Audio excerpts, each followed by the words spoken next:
Hi, this is Anson Garcia with Verizon, and today's video is on tips for running UC over LTE. And what I mean by UC is WebEx, RingCentral, Microsoft Teams, and BlueJeans. How do we get that data utilization down? We know LTE has data caps. Some of them have data caps with overages, so we want to avoid that. Let's look at each of these platforms and see how we can reduce that data utilization.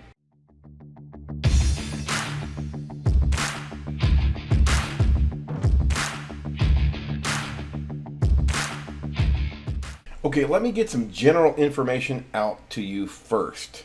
Bandwidth, traffic management, rate adaptation, all these UC platforms have traffic management, rate adaptation features where based on delay, loss, jitter, things like that, basically when there's congestion on the line, they'll downgrade their video resolution, frame rate, etc. And they're also kind of testing the circuit all the time so they can upgrade also their video resolution, frame rate, and things like that when problems subside or congestion goes away.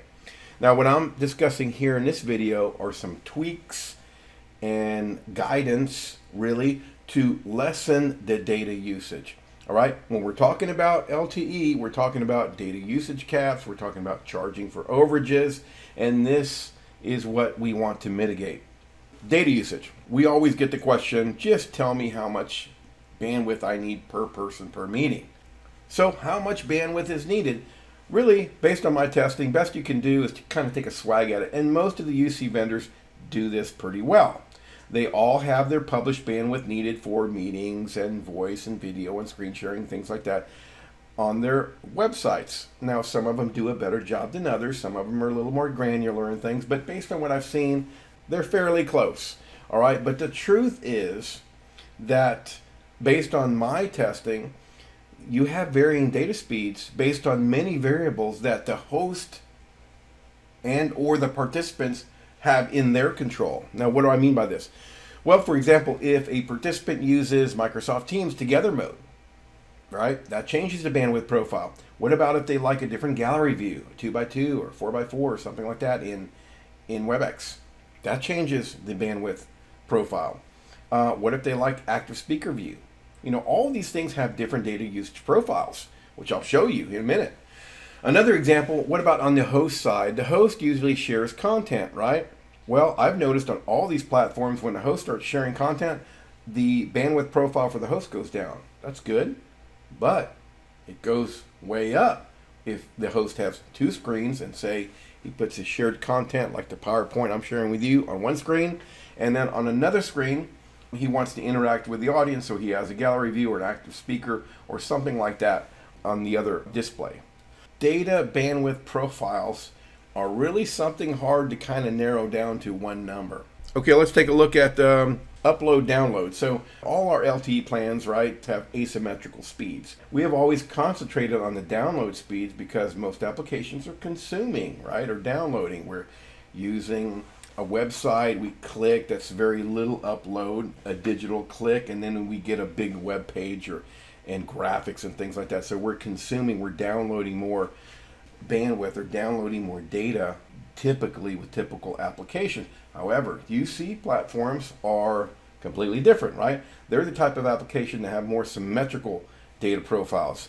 You send audio and video, and you receive audio and video. So it's different. And so really when you're looking at LTE data plans and things like that, your lowest common denominator, I would put it, is your upload speed.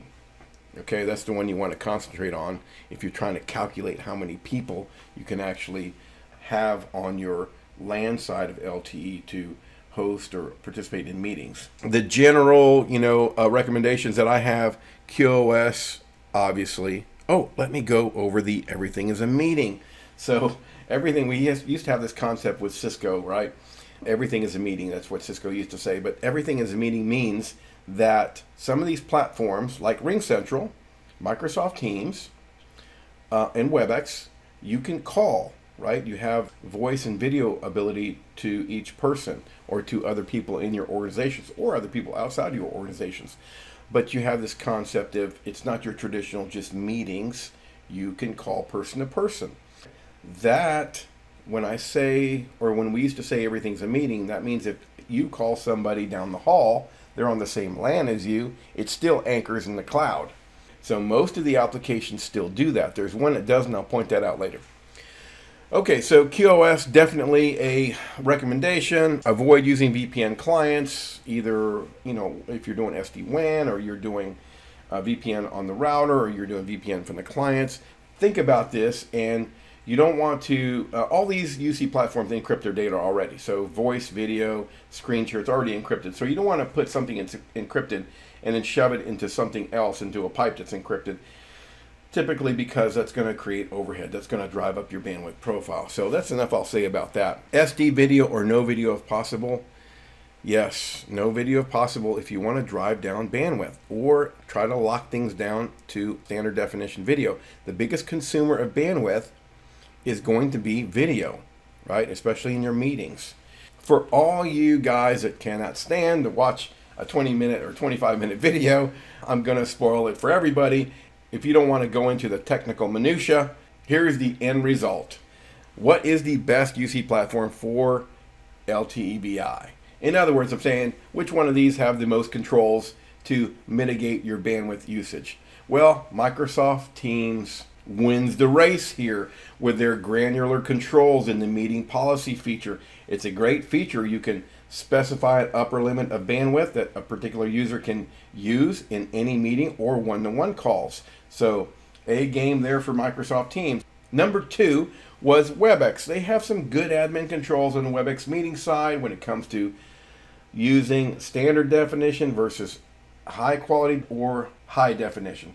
However, the one-to-one calling and team space meeting area, there's only user controls on that one. If you don't understand that, watch the video and I'll explain all that. Now, third, RingCentral. RingCentral does have some user side controls for ensuring that you can use standard definition video versus HD and kind of minimizing the amount of people that you see in a gallery view, which minimizes bandwidth. Right? When I mean gallery view, that's the the Hollywood Squares thing. You can set that you can only use, or you can only see 4 people versus 15 or 16 or whatever, and that does drive down bandwidth in RingCentral. Unfortunately, it's on the user side, but if you instill some onboarding training and policies, you can get your users to adhere to that or configure that on their own. So number 4, BlueJeans came up the rear by only having a feature both in the admin and the user side to mute their video on video entry, on a meeting entry. In other words, everyone coming into a meeting would automatically have their video muted. However, everybody in the meeting can turn on their video. So not much of a bandwidth savings, but it was one thing in there that I saw and thought I'd point it out. Okay, throughout the video when we're testing these platforms, I'm going to be talking about bandwidth profiles. And when I talk about bandwidth profiles, I'm really talking about the bandwidth usage right here from the LTE-BI router, the LTE router, to the tower. So this particular transport right here, that's where I'm going to show you some graphs of how much bandwidth particular participants or hosts are using during meetings. Most of the things that I've done in this is keep it real simple. I created a meeting or calling between 2 users, and these 2 users, you can see they're on the LAN side. I think there's one that I actually bring someone outside on the internet into a meeting, but that's just to show you something else. But so when I'm talking about bandwidth profiles within the context of this talk, I'm going to be talking about the bandwidth utilization right here. Okay, we're going to talk about BlueJeans first. What's recommended for BlueJeans? Well, in BlueJeans, you can turn off participant video on entry, as I've said before. All right, this is at the user level, and you can also do it at the admin level, which I would suggest to do.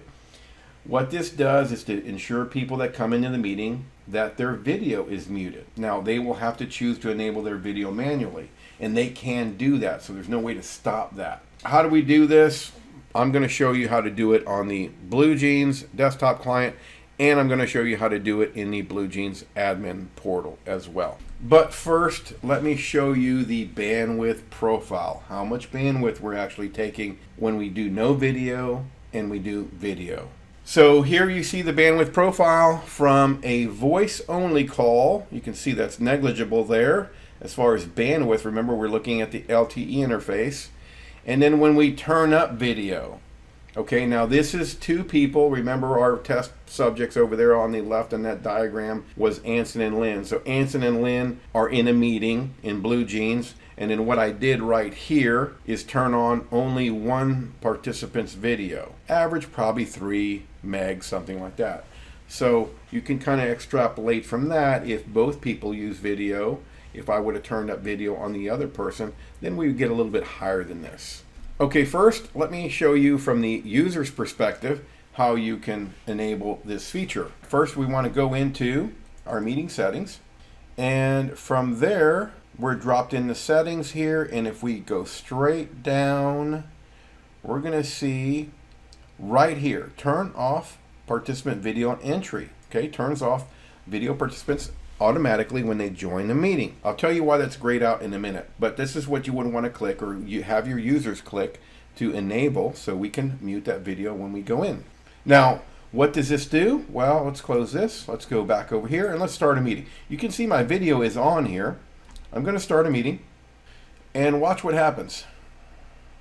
I didn't click that, by the way. See, this meeting is set to mute video by default. So it's going to mute the video, and anyone else coming into this meeting is going to be muted as well.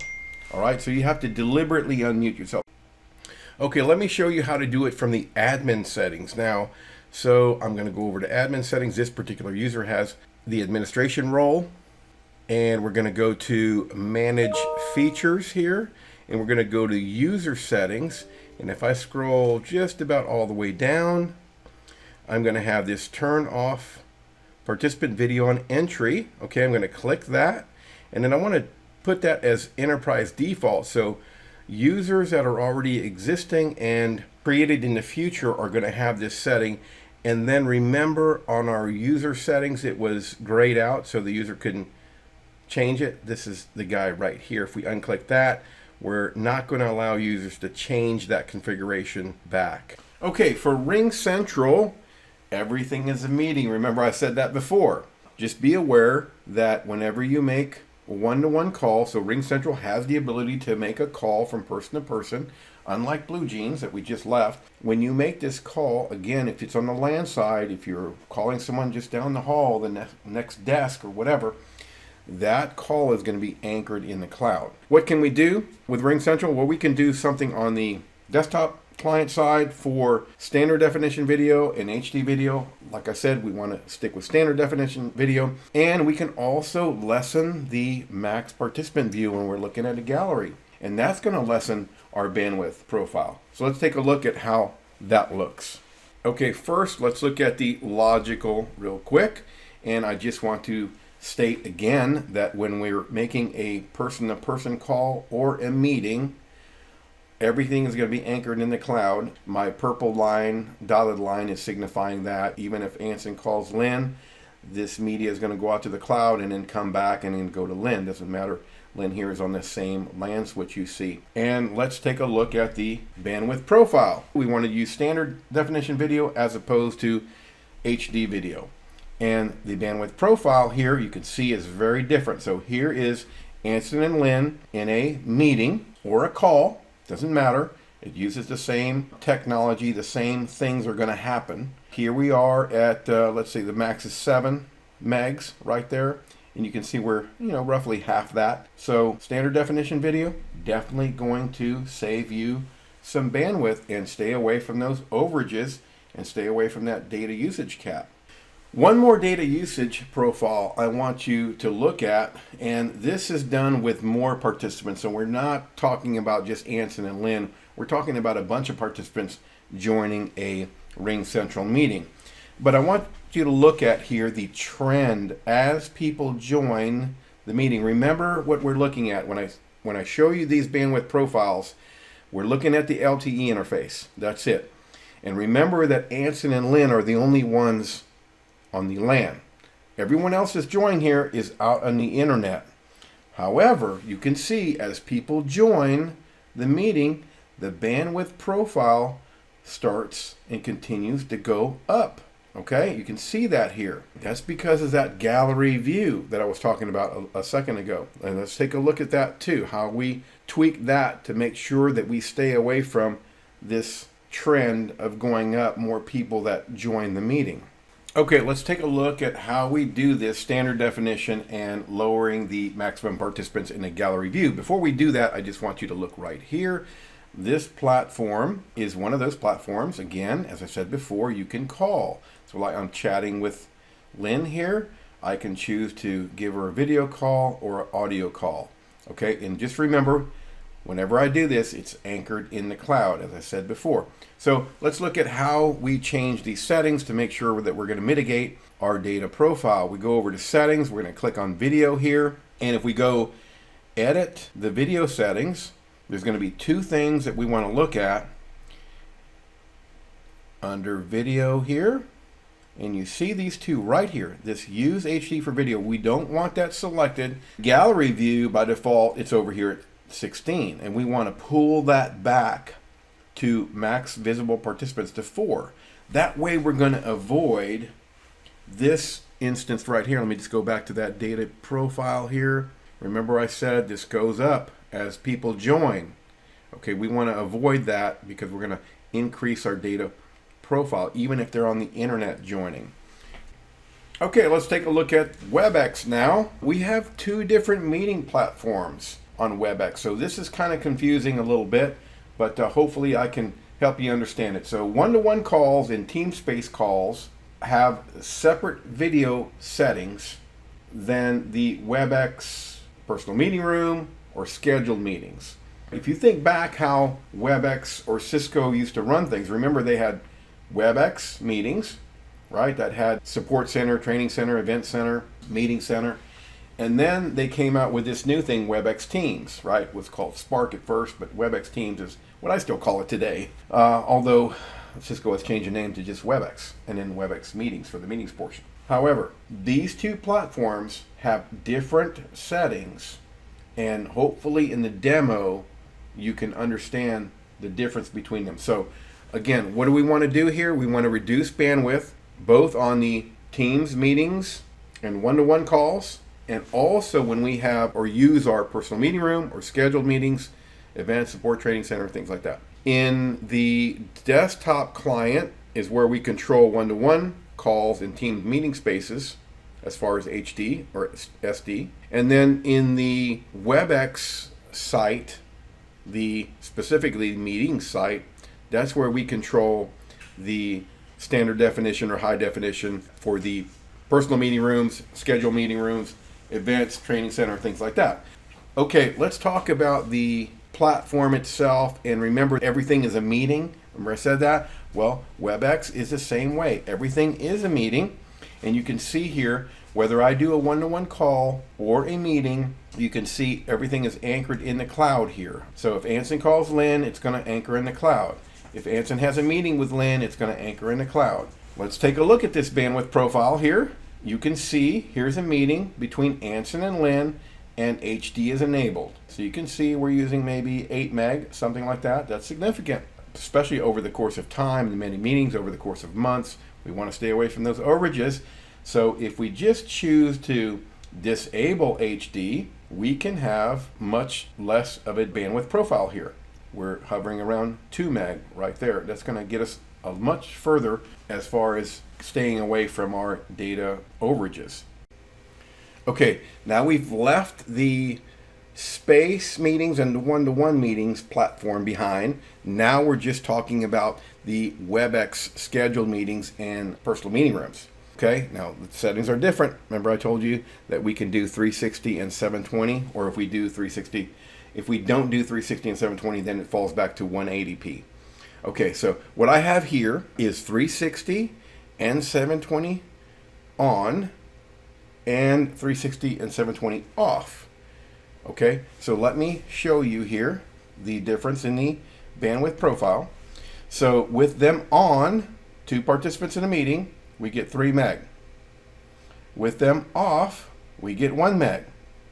Now it's important to note, I put this note down here, when I did this meeting here, it only used HQ video. Even though these two were on, 720 was on, it did not do 720. It only did high quality video, the 360. I'll tell you why, or you'll understand why in just a second. Let's go to the next profile here. Okay, here's another one. Again, 2 participants. Now we have 360 and 720 on. Let's see what happens if I change the view. Okay, so here we were again at 3 meg, but I just changed the view. One of the users changed the view, and what happened was, kind of default out of the box, WebEx will display, there's just 2 people in a meeting, it'll display you on one box and the other distant party on the other box. All right, and they're kind of equal boxes, little gallery view, 2x2 gallery view, basically what it's called. But if I'm consuming that meeting, I usually don't want to see myself. Maybe I can see myself in a thumbnail or something, but I changed the view. As soon as I did that here with just one person, so this is just one person that I changed the view, and what happened was we went up to, 5 meg, something like that. Now, if I would have changed the view for both people in the meeting, it would have went higher than this. So this goes to the fact that I was talking about earlier, that it's kind of hard to peg, how people are going to consume meetings, because you change something, one of the participants or the host, and the bandwidth changes. Let's take a look at the next profile. I put a few of them in here because these were interesting. Here we're still with WebEx meetings and PMR again. Now we have 2 participants, 360 and 720 are off now, so the only option we have is 180. Now let's go see what happens. So here's the default layout, right? Like join the meeting, or 2 people join the meeting, and they have the 2x2 coming up. Now the user, just like before, we're going to change one of the user's layouts right here, and you can see, although there's a little blip, I think that was just an anomaly, but we come back to about the same bandwidth. In other words, 180 small or 180 big is still 180 and still takes the same amount of bandwidth. So this is good when we're talking about data caps and LTE and things like that. So this is what I would recommend here. So let me see if I can explain the 2 platforms I was talking about before. Okay, remember I said there's one platform that handles person-to-person calls, whether they be audio or audio and video, and space meetings. And then secondly, we have the other one, the personal meeting room, scheduled meetings, training, and all that other stuff. Let me show you first. Here I'm in a chat. Here's Lynn. If I make a video call to Lynn, I'm using the WebEx Teams platform. If I go into Teams here and go into one of my teams and go into one of my spaces and I hit meet to meet with all these people right here, remember this is going to create a meeting, voice, video, screen share, and all that. If I click this, I'm also using WebEx Teams platform. Okay, for these 2 things, again, one-to-one calling and space or team space meetings, my lever that I can pull to only use standard definition video and lower my bandwidth profile is going to be in my settings on my desktop client here. So I go to settings, I go to video, and there's the only lever I have. I can enable HD video or I can disable it. You want to disable it. Again, you saw the data usage profile just a second ago, and we're going to use, instead of 8 meg for 2 people in a call, to 2 meg. Again, real quick, that setting is going to both do when I call somebody like this, I call in like that, person-to-person call, and also when I'm in a team space and hit meet right there. So now let's change gears. What about the personal meeting room, meetings, scheduled meetings, advanced training center, and all that other stuff? That's different. And if we click on this icon right here, a little calendar icon, here's where we have the traditional WebEx meeting stuff. Start a meeting, join a meeting, schedule a meeting. Remember, this is the same as WebEx meetings used to be before, and then they kind of added Teams. This is your traditional meeting center stuff. Now, where do I go? If I start a meeting, It's not going to take my settings that I have here. It's going to use different settings. Where are those different settings? Where they're in the site options, common settings. Let's go take a look at those. Okay, we are in WebEx Control Hub now. And what we're going to do is we're going to go down to our services and meeting. Okay, now this is where our sites are for the WebEx meetings. And I'm using this website right here. If I go down, I configure site. This is the old portal for WebEx meetings. Okay, and remember, we're talking about WebEx meetings now, not the WebEx Teams meetings. We're going to go to site options here.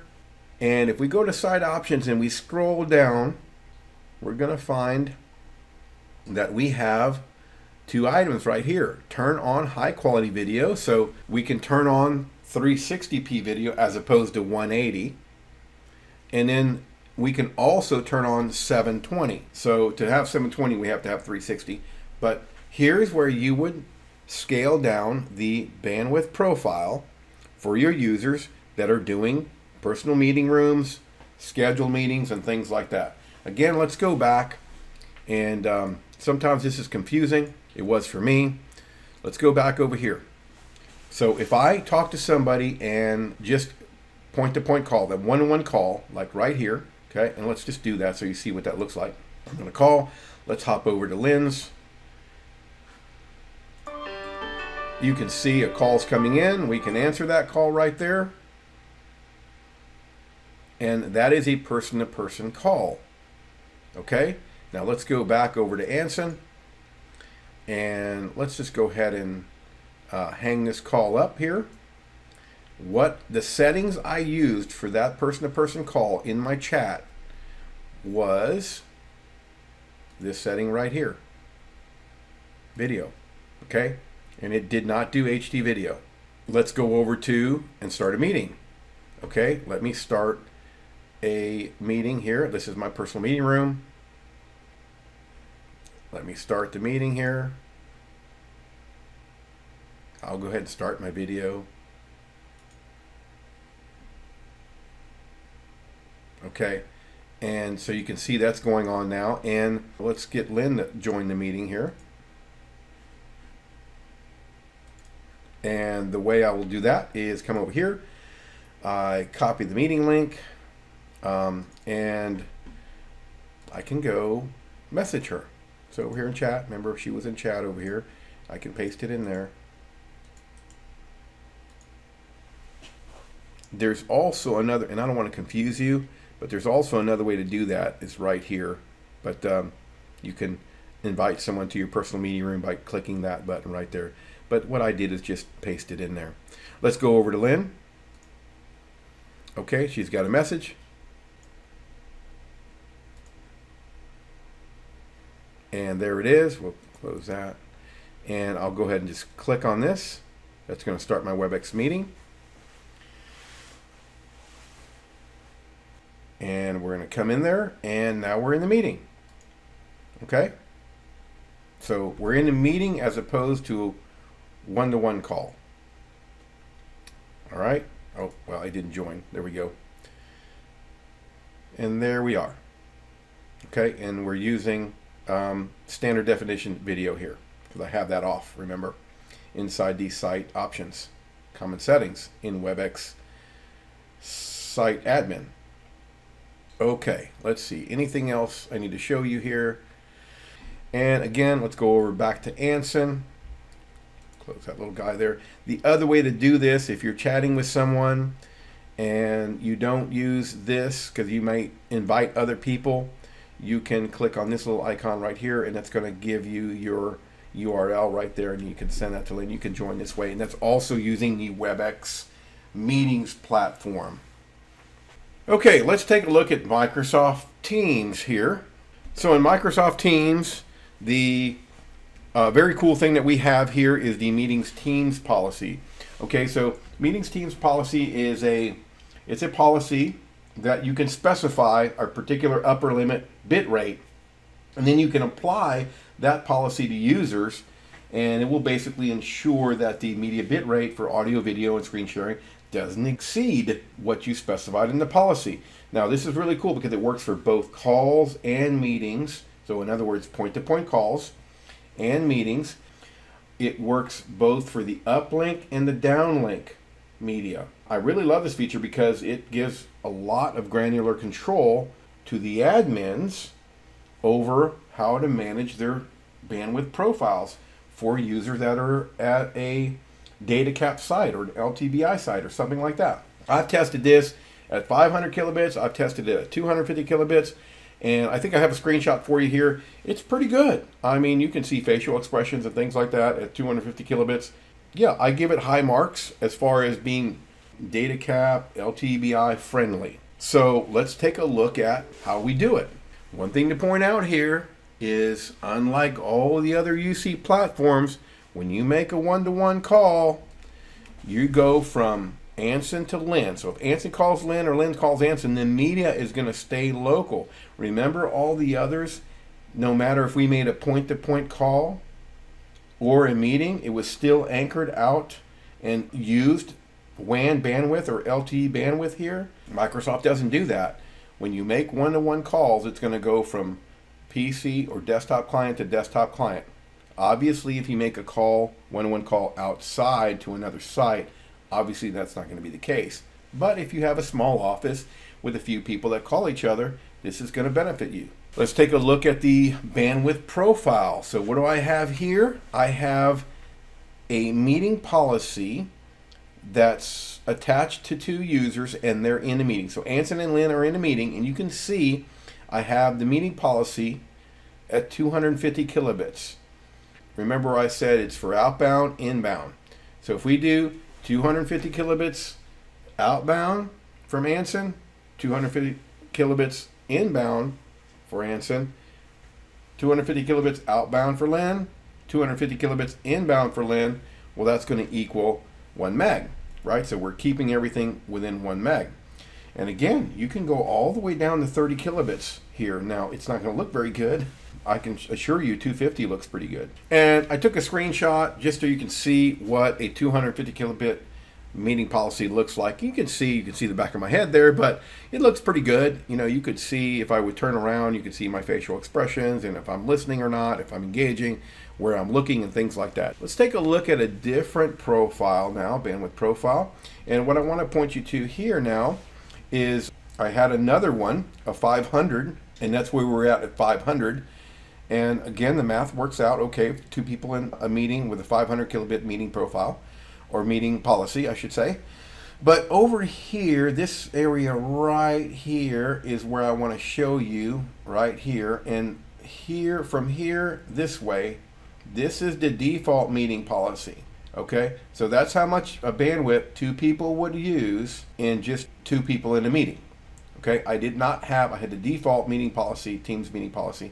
So remember, it's going to use as much as it can. Now, obviously, if you have less bandwidth or you don't have 10 megs, it's going to do the traffic management and rate adaptation and things like that. But remember, we're trying to lessen the data bandwidth to stay away from our data caps. And here I just added an extra person just to see what it would do. So it went up to 14. So you can see another person joining. This person was on the LAN side. The bandwidth profile went up. You can see you can save a lot of bandwidth using the Microsoft Teams meeting policy. Okay, we're going to head over to the Microsoft Teams Admin Center. I'm going to show you how to do a Teams meeting policy and add it to a user. First thing we go over to is our meetings drop down. We're going to go into meeting policies here. And then you can create a new meeting policy if you want to here. I won't do that. I'll go ahead and take you to one of the ones I've already created. Here's the 250 and the 500, the ones I was using to test. Now, these are just named what I named them, so you can name them whatever you want to. Let's go into 250. And if we go down here, there's this setting right here. And I'm going to pull this up, this little eye information here. And if you want to, hopefully you can stop the video and zoom in here if you want to read that. Or you can go ahead and just Google Microsoft Teams meeting policy. Okay, so we can set it to 250, and that's exactly what I did. That's what the data profiles or the bandwidth profiles that I showed you with those two participants, Anson and Lynn, joining a meeting and only using 250 down, 250 up each person. Now, the other thing I'd like to point you to just as an extra here is you can also turn off video. If you wanted to turn off video completely, you can do that. So participants that are, or users that are attached to this meeting policy wouldn't have video at all, wouldn't be able to turn on their video. And then you can also mute video itself, so they wouldn't even receive video. And you can also mute audio where they have to dial in into the conference with their PSTN phone or something like that. So yeah, that's how you do that. And then we would want to attach those to users. Let's go over to a user. We're going to manage users here, and then we'll go over to Anson here. He should already have that since I was testing with him last. And we go to policies here. And if we edit the policy, you can see I have a drop-down list of the meeting policies now. All this can be done through PowerShell. You can do a bunch of users at one time. So yeah, that's how you do the Microsoft meeting policy.